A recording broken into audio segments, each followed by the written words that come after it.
Well, welcome to the Post Sunday app. We're glad you've joined us today, and it's been a little time coming here since our last Post Sunday app. So it's good to be kind of back in a little bit of a groove, hopefully here. We've been knee deep in relief and recovery work with the storm that's been in our area. If you're tuning in, maybe from afar. And so we're hoping to kind of get back in a groove here while still maintaining a neat ministry to our community and the communities around us. So, any updates on the immediate future you think would be helpful to give people? You know, we are going to add another 3 days here, the end of January. Is that what you're asking, calendar-wise? Perfect. Yeah. And then February, we're going to wait and make some announcements later on February, but we're hoping in March to open the doors a little wider, to be open more days and really be able to receive spring break trips, and maybe people come on more days at a time at that point. So thanks, Ben. Excited for that, and we hope to have a little informational email or packet we can send to people to give some details on when they can arrive for those types of things. Good. So we're in the book of Proverbs here for a little while. Yeah. Proverbs 1 through 19. Last week we had a briefer sermon. Is briefer a word? Brief? It was cold. It was kind of a cold sermon. Yes. Okay. Aloof. Okay. Yeah, and we were trying to find out who the wisest people in the church were, so we went ahead and held service last week. Yeah, despite the scary those of us who were there weather. Knew we needed the book of Proverbs the most. Yeah, right. So it was a condensed sermon, and then this last Sunday, did a little bit of review. Right, a little bit of review, and then kind of dove into Proverbs chapter 1. Yeah. Yeah, and the title of the sermon was it helps for the family. That's not the exactly right. Wisdom and the family. Wisdom for the family. Okay, all right. So a number of questions here that came in about wisdom in the family.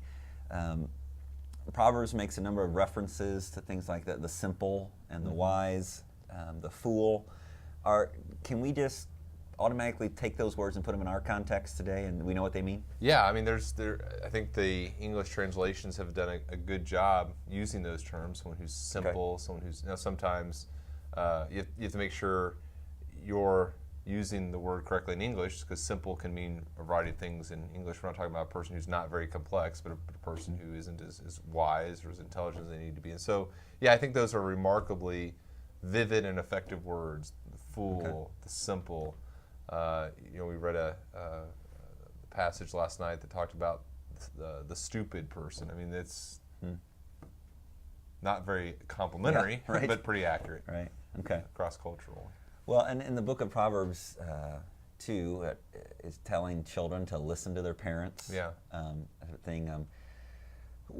What applications are there for a child who maybe their parents aren't giving good instruction? Yeah. Maybe there's a divorce situation. There's a parent that is not giving wise instruction to their child. How do we process that? Because is there an assumption this is a Christian context, a believing family, as these instructions come? Sometimes yes, and to answer the last question first, sometimes yes, that was an assumption, sometimes no. As I was preparing and as I was preaching yesterday, I was mindful that not every parent here in the audience was going to be, or even every child who was in the audience was going to have a parent who was walking with the Lord, or who would be a godly parent giving godly instruction. So the principles I was giving, I believe were broad enough to encompass people who have parents who aren't believers. So even a child who has a parent who's not walking with the Lord still needs to listen to their instruction. I think that's still a biblical injunction on children who have parents who aren't believers to obey them, to listen to them. That I believe that they still love their children. Parents still love their children in those contexts, even though not the way that God has called them to. I also, and I can't remember what I did which service, but I think for sure in second service, I gave some additional caveats, talking about here's how you listen, and sometimes whenever your parent is going to give you some instructions that may even contradict what God tells you to do, you don't obey that, but you still listen, you still honor them in the context of them being your parent. And so to go back to the question, there is a hope the parents who are listening to this are believers. There's a hope that in an ideal family, of course, there's going to be a child responding to a parent who's believing. But as I spoke, I was mindful that we're dealing with broken families. We're dealing with families that are hurting, families that are, there's foster families, there's families where grandparents are spending a lot of times with kids. And so I was aware that, when I said parents, when I said family, when I said kids, that encompassed a lot of different situations. And I think Scripture speaks to those as well. Okay. So as I shepherd my children, ask them to listen to me, I tell them, that the way of the transgressor is hard. Right. But if obedience brings about blessing, what are the cautions I should keep in mind? What should I also tell my children so they don't get this sense that if I obey, I will always get blessed? What are the dangers there that I need to be aware of as I shepherd my kids? Yeah.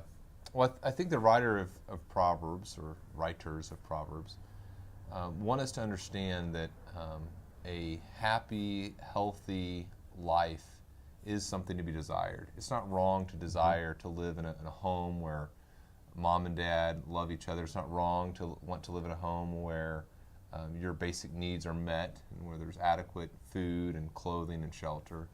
And the book of Proverbs, I think, tells us here are some things that will help ensure that there's the greatest likelihood that will take place, and it's not a bad thing to want those things. I think what we have to keep in mind is that our ultimate source of joy and our ultimate direction and motivation is what we see in Proverbs 1:7, the fear of the Lord. It's the fear of the Lord is where all this begins. And so my ultimate motivation is to honor God in all circumstances, but you can't disconnect that from joy, because I know that if I fear the Lord and honor Him in every situation, my joy is going to be the fullest. And so God doesn't want me to not want that. He wants me to want that. He wants me to want my joy, and He wants to show me where that joy is ultimately fulfilled. And absolutely, there's going to be some temporal blessings that I understand. They're good. God provides those for us at many times, but if we don't have those, our ultimate satisfaction isn't found in those anyway. It's ultimately found in God and fearing Him. Yeah, good. So good. I don't know if I directly answered that now as I think about your question, but well, no, I think you did. We want to teach our kids that there's principles of obedience bringing blessing, but it's not a recipe. Right. That sometimes God brings about hardship in our lives too. Right. That when we are being obedient, those hardships are brought still for our good and for His glory. Good. So, Good. Now next week we're going to be hearing a sermon on I think a subject that's pretty near and dear to our church's heart, the sanctity of life. Yeah.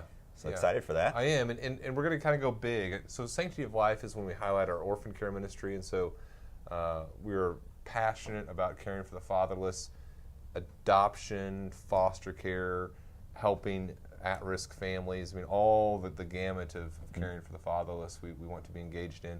So we're going to go big picture. We're going to talk about the heart attitude of a person who loves children, who sees children as a means of bringing about the glory and the worship of God, how children are an important part of God's redemptive plan of history. So we're going to look at a story from Acts where Stephen is talking about children and children's function in the redemptive story of God's plan. We'll go back to Psalm and talk about a couple passages there. So I'm kind of excited about it. Can you tell? Yeah, I can tell. Looking forward to it. Good. So, all right. Well, thanks, buddy. Yeah, thanks. Yeah. Have a great day. Thanks for tuning in.